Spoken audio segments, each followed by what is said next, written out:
Pagod ka na bang magtago as freelance visa? Hindi ka makauwi, hindi ma-verify ang contract mo, at wala kang WPS? May solusyon si Yes Pinoy Pro dyan.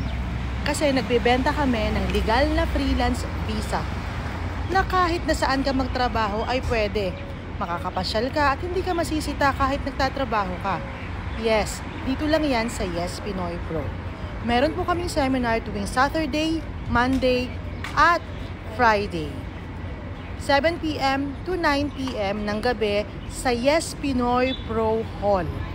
At 11 a.m. to 1 p.m. sa same location. Kung ikaw ay negosyante at nais mo ring magkaroon ng negosyo, maaari rin kayong dumalo sa mga seminar na ito dahil makakatulong ito ng malaki sa inyo. Message na po sa Yes Pinoy Pro.